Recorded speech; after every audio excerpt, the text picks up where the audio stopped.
Vamos a seguir con el tema que la semana pasada también tuve con vosotros.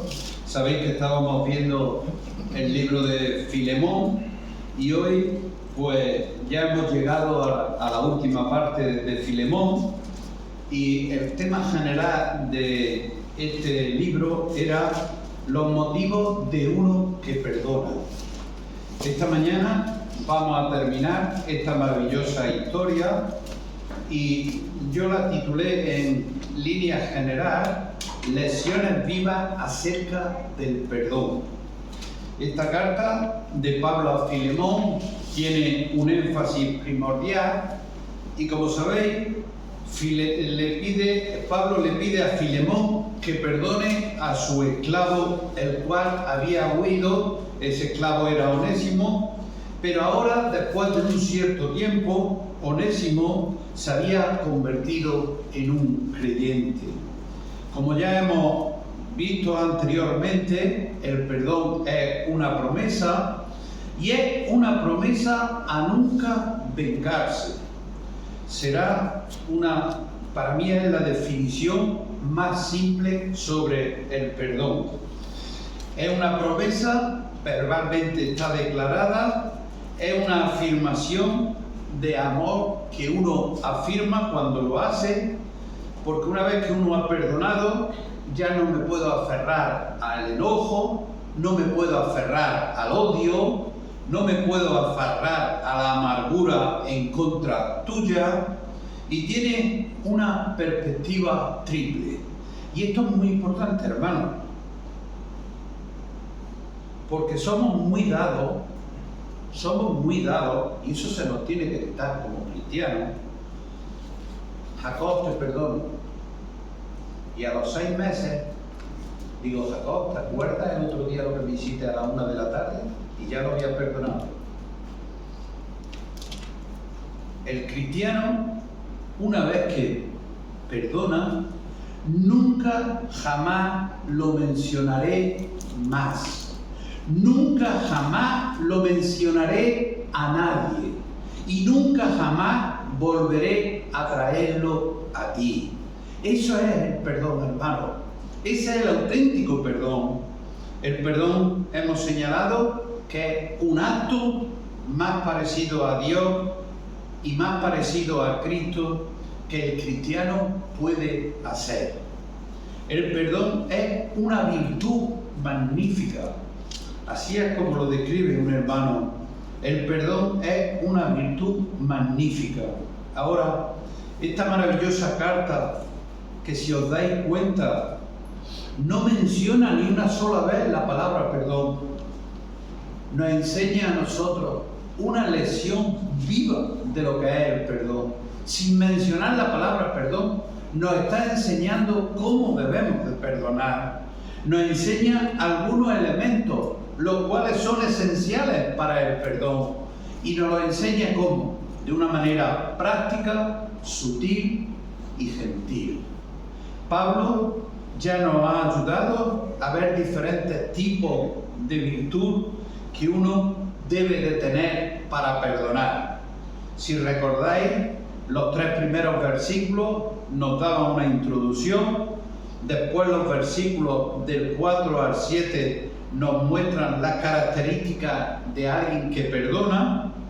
En los versículos del 8 al 18 que vimos la semana pasada, vimos la acción del perdón mismo.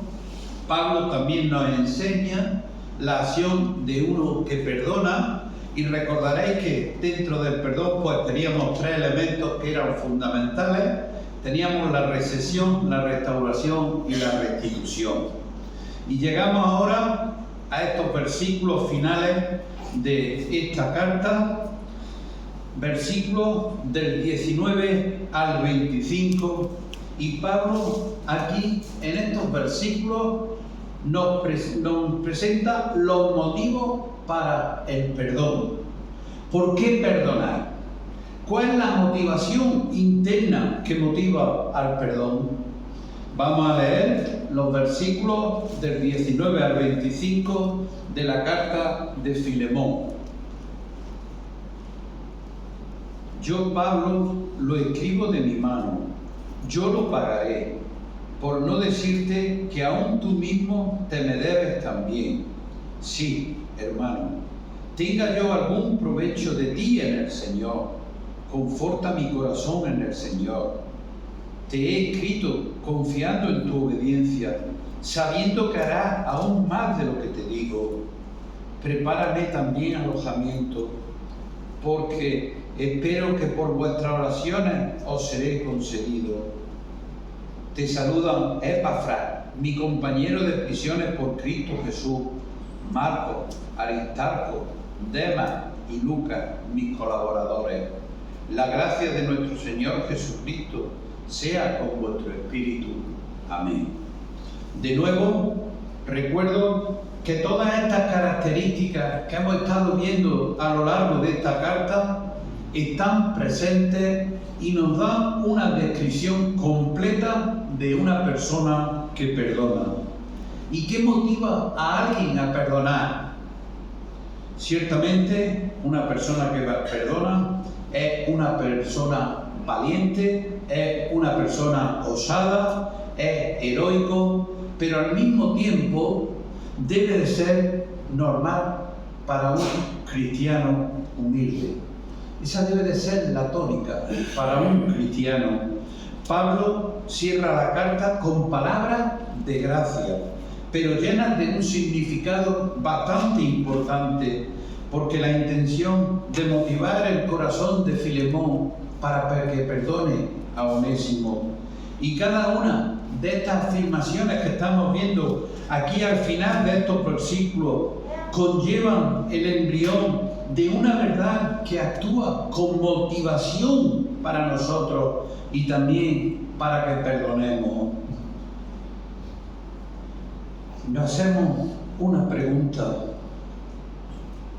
¿Qué es lo que entonces motiva a una persona a perdonar? Pues vamos a ver en esta mañana 6 puntos.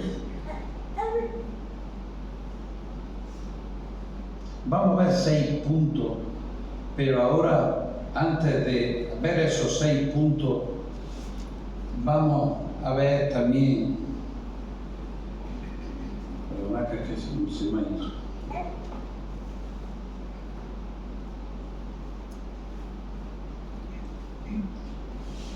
Aquí, ya. 6 puntos para perdonar. El número 1 es el reconocimiento que yo llevo una deuda que no puedo pagar. Si observamos el versículo 19, dice, yo Pablo lo escribo de mi mano, yo lo pagaré. Y esto es una nota bastante interesante. La costumbre de Pablo, como todos sabéis, él dictaba sus cartas a un amanuense o a un secretario o a alguien que las escribiera. Pero también Pablo tenía la costumbre de, al final de muchas de sus cartas, de tomar su pluma, por así decirlo, y firmar con su propio nombre. Por ejemplo, al final de la carta a los Colosenses, la cual había sido entregada en el mismo momento que esta carta de Filemón, el capítulo 4, versículo 18, dice, yo Pablo escribo este saludo con mi propia mano. Acordaos de mi encarcelamiento, la gracia sea con vosotros. No es raro tampoco en la actualidad, cuando se dicta una carta a una secretaria, el jefe firma con su nombre y añade una postdata con su propia mano, para que aquí veamos como el apóstol Pablo toma la pluma para hacer lo mismo. Ahora, si ha dicho algo muy significativo, y en este versículo 18 lo vimos y dice, y si en algo te dañó Onésimo o te debe, ponlo en mi cuenta. Aquí estamos ya viendo un tema, un asunto de restitución. Pablo sabe que Onésimo no tiene nada. Él no puede devolverle lo que le robó. No puede pagar esos 500 denarios que Filemón tuvo que gastar para tomar otro esclavo en el puesto de Onésimo. Él no tiene ese dinero. Entonces Pablo les dice que él no lo tiene. Simplemente cárgalo en mi cuenta. Y después de lo que es más interesante todavía, dice: yo, Pablo, lo escribo de mi mano, yo lo pagaré. Es decir, que Pablo está tomando su pluma y firma como si fuera un pagaré en su propio nombre. Y eso es lo que está haciendo. Estoy escribiendo mi propio nombre con mi mano, con una garantía de que si lo pone a mi cuenta, yo lo voy a pagar. Y mantiene, hermano, si lo ponlo a mi cuenta, que yo lo pagaré. Es algo importante, y ver la confianza que Pablo tenía también en Onésimo y en Filemón. Por eso, aquí tenemos unos versículos en los cuales el apóstol Pablo nos está llenando para que lleguemos a perdonar. Tenemos no solo lo que está en una mente inspirada, sino lo que es también de su propia mano. Está firmando su nombre. Yo voy a hacer restitución por Onésimo, quien no tiene dinero. Obviamente, Pablo debió haber tenido algo. Recordar que cuando dice Pablo, pues sí, porque si nos vamos a Filipenses, al capítulo 2, o también en los capítulos 4, nos habla de que la iglesia decía Pablo, le daba gracias a la iglesia de los filipenses por enviar algunas cosas, algo de dinero y algo de apoyo en mi encarcelamiento. Entonces se ve que tenía recursos, quizás tenía lo suficiente para pagar la deuda, y Pablo estaba dispuesto a hacer eso. Pero después observar, hermano, lo que dice en paréntesis: por no decirte que aún tú mismo me debes también. ¿Qué es lo que está diciendo aquí Pablo? ¿Qué está diciendo? Por cierto, yo sé que Onésimo tiene una deuda contigo, pero quiero recordarte que tú tienes una deuda mayor conmigo de la que él te debe a ti. Aquí está el plan de Pablo. Pon su deuda en mi cuenta y después cancélala porque tú me debes tanto, y eso es lo que nos está diciendo aquí. Ahora, aquí hay un principio, hermano. Filemón no es tan solo un hombre a quien se le debe una deuda. Filemón es un deudor que tiene una deuda mucho mayor e impagable para con Pablo, como la tenemos tú y yo. Onésimo le debe a Filemón una deuda material, Filemón le debe a Pablo una deuda espiritual, Onésimo le debe a Filemón una deuda temporal, y Filemón le debe a Pablo una deuda eterna. ¿Por qué? Pablo le había dado el Evangelio. Pablo le había llevado el Evangelio. Pablo le había guiado al conocimiento de nuestro Señor Jesucristo. ¿Cómo es que jamás va a poder pagar esa deuda? Esa deuda no la podemos pagar jamás. Entonces él le dice: la deuda de Onésimo debe ser colocada en mi cuenta y después debe de ser cancelada, porque tú me debes tanto, porque yo fui usado por Dios para librarte de la muerte y del infierno. Ahora, aquí el principio es bastante simple. Alguien te hace algo a ti, te ofende, te debe algo, recuerda esto: tú debes deudas tan impagables a otros, quienes de manera generosa y en su gracia finalmente y amorosamente te beneficiaron a ti con la más rica de las bendiciones espirituales, y ellos no demandan paga, y tú tampoco podrías pagarle si ellos demandaran eso de ti. Entonces, ¿acaso tú no puedes liberar una deuda financiera temporal de uno que te ha ofendido únicamente de una manera terrenal. Y ese es el punto, hermano. Por eso es importante y permitirme personalizarlo en mí mismo.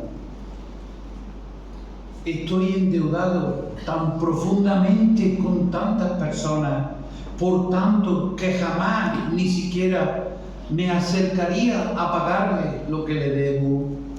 Estoy endeudado con mi hermano en la fe, quienes me guiaron al conocimiento de Jesucristo. Nunca jamás podré pagar esa deuda que tengo para con mi hermano. Estoy endeudado con mi esposa por su amistad, por su amor, por su apoyo, por su sabiduría. Nunca jamás podría pagarle esa deuda espiritual que le debo a John. Estoy endeudado con mi hijo. Estoy endeudado con mi hijo por amarme, por su bondad, por su preocupación. Estoy endeudado con los colaboradores, con los ancianos. Estoy profundamente endeudado por tantas bendiciones espirituales que nunca podríamos pagar, ni podría pagar. Estoy endeudado con tanto que solo Dios debe devolverle lo que le debo. Solo Dios, yo no puedo jamás. Y Dios tendrá que pagarle lo que le debo al darle esa recompensa eterna por todo lo que se han sacrificado por mí, porque nunca jamás podré pagar lo que le debo.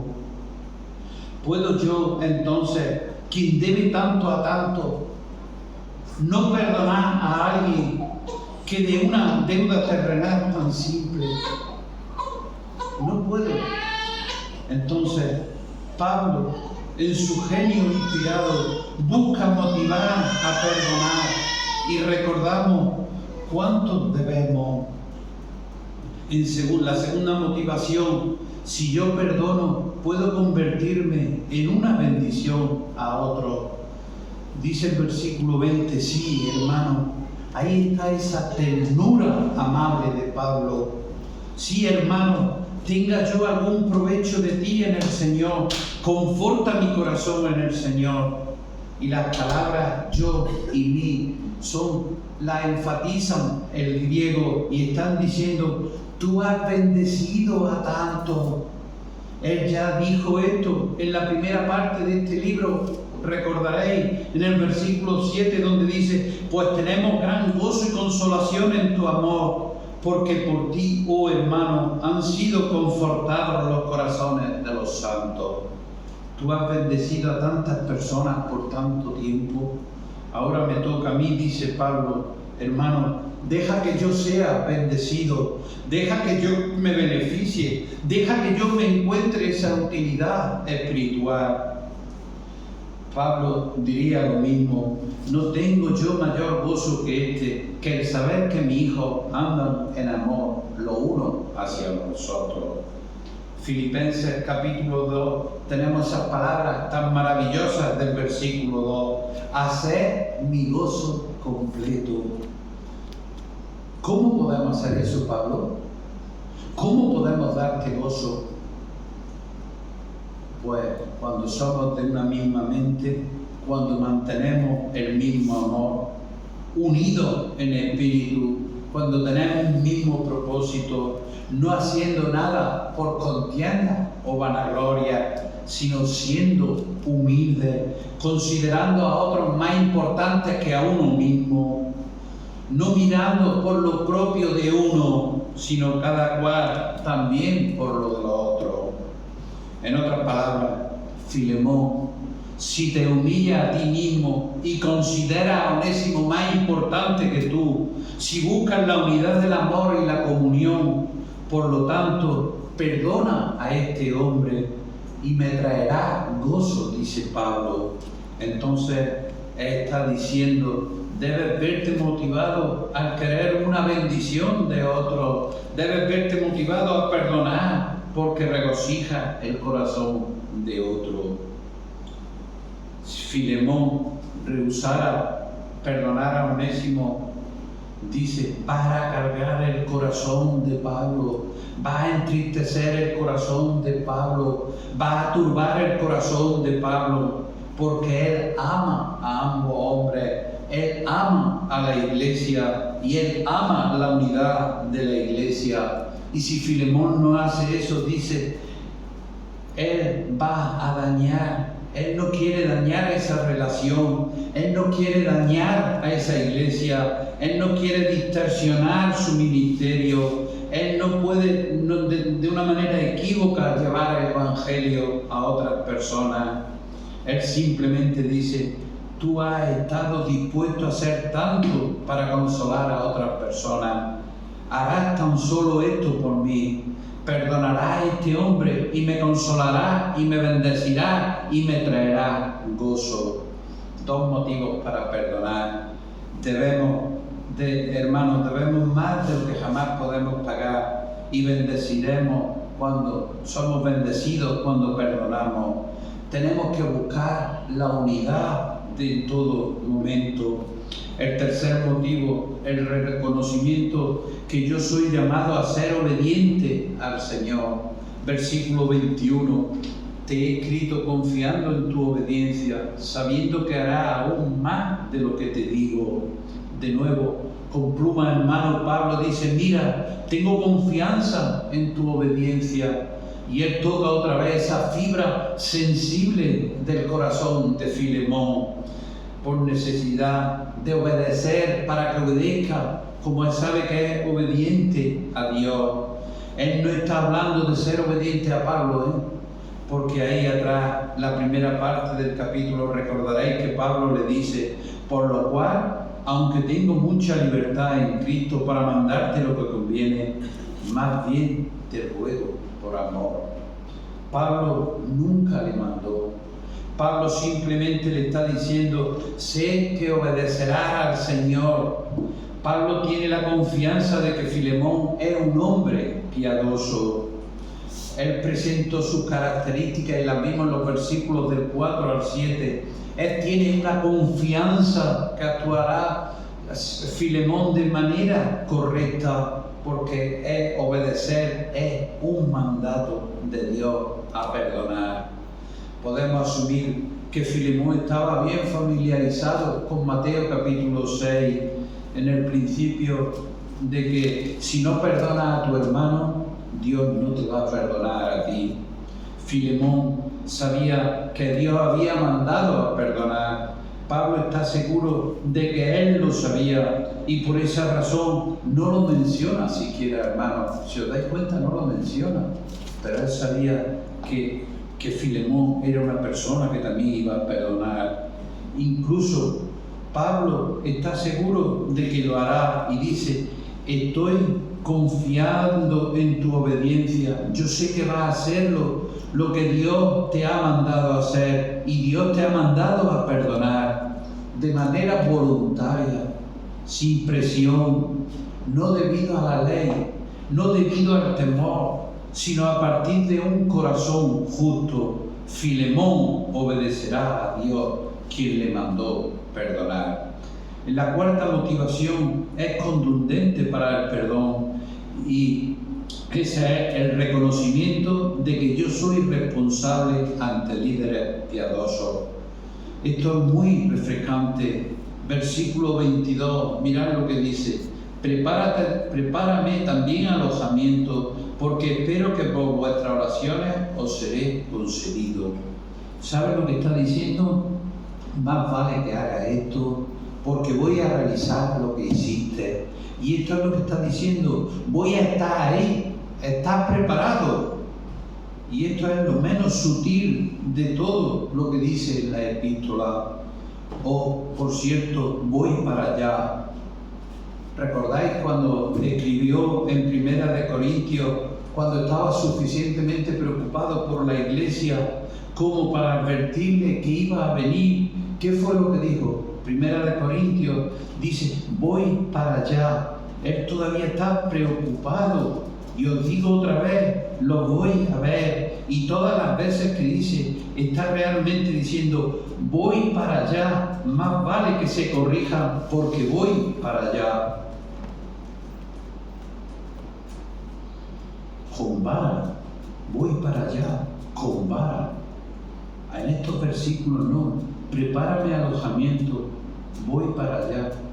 Lo que quiere decir es que voy a estar ahí para que pueda yo ver lo que tú has hecho con Onésimo. Pablo realmente está haciendo algo de autoridad espiritual. Voy a supervisarte. Era una motivación gentil, no era una amenaza, sino todo lo contrario, era una promesa. Primera de Corintios 4:21, sí, era necesario y voy a tener que ir con una vara. Aquí no habla, solo está hablando de que va a venir. Por eso el versículo 22 dice, porque espero por vuestras oraciones os seré concedido. Y esto es maravilloso. Aquí vemos también el poder que tiene la oración. Las oraciones mueven la omnipotencia de Dios. Hermano, la oración tiene poder y por medio de ese poder mantenemos una comunión estrecha con Dios. Por ese poder mantenemos esa comunión estrecha con Dios. Él sabe que la sabiduría de Dios cumple su propósito, pero Él también sabe que la soberanía de Dios cumple sus propósitos ¿mediante qué? Mediante la oración. Hay un quinto motivo para perdonar, es el reconocimiento de que no estoy solo, sino que soy parte de una comunión. Versículos 23 y 24, tenemos una afirmación maravillosa de Pablo que hace aquí de nuevo y tiene pluma en mano y dice, te saludan Epafras, mi compañero de prisiones por Cristo Jesús, Marcos, Aristarco, Demas y Lucas, mis colaboradores.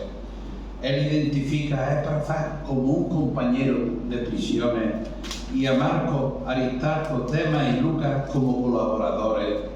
5 hombres preciados para Pablo, 5 hombres preciados para Filemón, 5 hombres que conocen a Filemón y 5 hombres que Filemón conocía también. Por eso él le está diciendo, tú no puedes actuar de manera independiente en la comunión, tú no actúas solo. Si tú no perdonas, tú vas a fracturar el vínculo de amor que existe entre estos hombres y tú. No podemos actuar independientemente, hermano, porque lo único que podemos es fracturar. Y si hacemos eso, le vamos a dar mal ejemplo a las personas que nos rodean. Tú no puedes hacer simplemente lo que quieras hacer, como si estuvieras solo. No, hermano. ¿Qué es lo que dice Juan? Si alguno ama al mundo, el amor del Padre no está en él. Lo más probable, sabemos que Demas fue un hipócrita, pero aquí, en este momento, era parte de esa comunión. Él estuvo involucrado en asistir y ayudar a Pablo y fue un conocido por Filemón. Y el nombre final de esta lista vemos que es Lucas. Y en Colosenses que nos dice, Lucas el médico amado. Así era como era conocido Lucas. Un doctor cristiano, gentil, lleno de amor y autor, por supuesto, del tercer evangelio. Por eso, hermanos, ¿no es interesante que de estos 5, 2 de ellos escribieron el evangelio, Marcos y Lucas, y estuvieron junto a Pablo, y Lucas fue compañero frecuente en sus viajes? Lucas estuvo con Pablo en el segundo viaje que hizo a Troas y Filipo, según Hechos capítulo 20, y fue también a Jerusalén en ese viaje que lo podemos ver en Hechos 27. Como podemos ver, el perdón entonces es algo obligatorio porque tengo una deuda que no puedo pagar, porque puedo bendecir a los santos si perdono, porque soy llamado a obedecer y Dios dice que perdone. Soy responsable para con mis líderes espirituales. Debo recordar que soy parte de una comunión y esa comunión no se puede interrumpir por el pecado. Finalmente, el perdón es motivado por el reconocimiento que debo estar capacitado por la gracia de Dios. Debo ser capacitado por la gracia de Dios. Dice el versículo 25, la gracia de nuestro Señor Jesucristo sea con vuestro espíritu. Esas son las palabras finales de Pablo. Y él deja ya, y lo deja diciendo, Filemón, solo quiero recordarte que para poder hacer esto vas a tener que tener la gracia de nuestro Señor Jesucristo. No lo puedes hacer solo, no podemos hacer nada solo, hermano. Pero probamos primero, intentamos primero y luego acudimos, porque una naturaleza humana no puede perdonar una ofensa. Para eso tiene que ser un hijo verdadero. Por eso esta bendición conocida realmente es una oración. Y no es una oración general, sino muy específica, la que estamos viendo aquí. Por eso que la gracia divina le sea concedida a Filemón y a toda su familia y a la iglesia de Colosas para que puedan perdonar a Onésimo. Pablo está pidiendo lo que no es posible en la carne. Pablo le está pidiendo lo que no es posible en la carne, porque la carne, ¿qué es lo que tiene? Venganza, odio, enojo. Lo que no es posible por la ley, porque la ley quiere justicia. Pero lo que es posible por la gracia del Señor Jesucristo, está operando en el interior de ese hombre. Y esa es la misma gracia que permitió a Cristo perdonar. Pablo dice que tú tengas esa misma gracia para perdonar, la que permitió a Cristo perdonar. Esos son motivos por los que debemos perdonar. ¿Por qué? Porque tú y yo tenemos una deuda que nunca podremos pagar. Tú puedes bendecir a los santos, tú puedes obedecer a Dios, tú puedes mantener una comunión intacta y tú puedes hacerlo en el poder de la gracia de Cristo, quien te perdonó a ti y a mí. Cristo nos perdonó, hermano.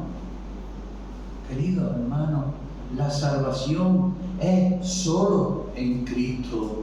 Nacemos de nuevo por la fe en Cristo Jesús, por sus méritos en la cruz del Calvario.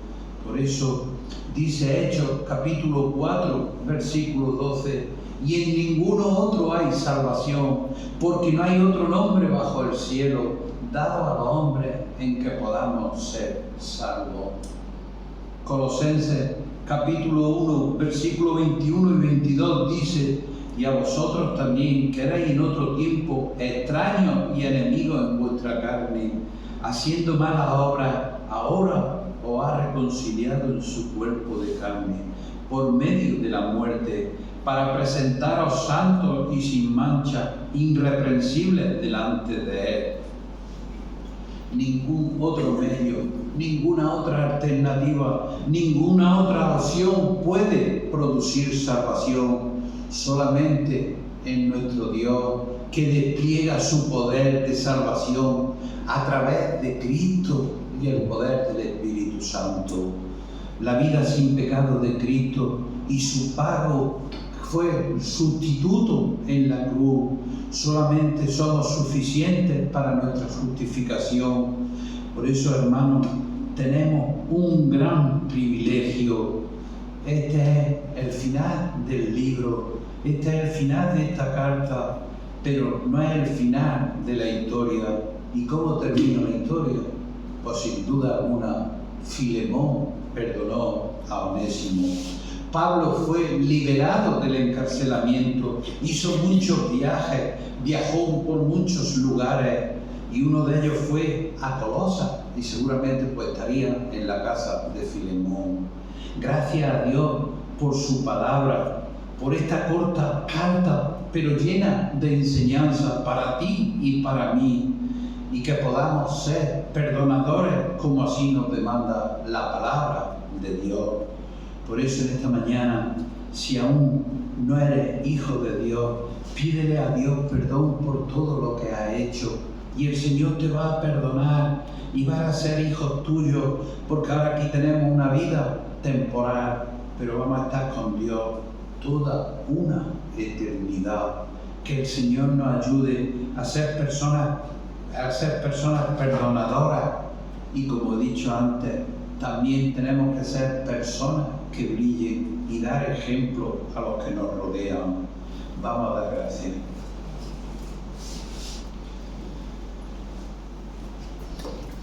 Gracias, Padre, por el gran gozo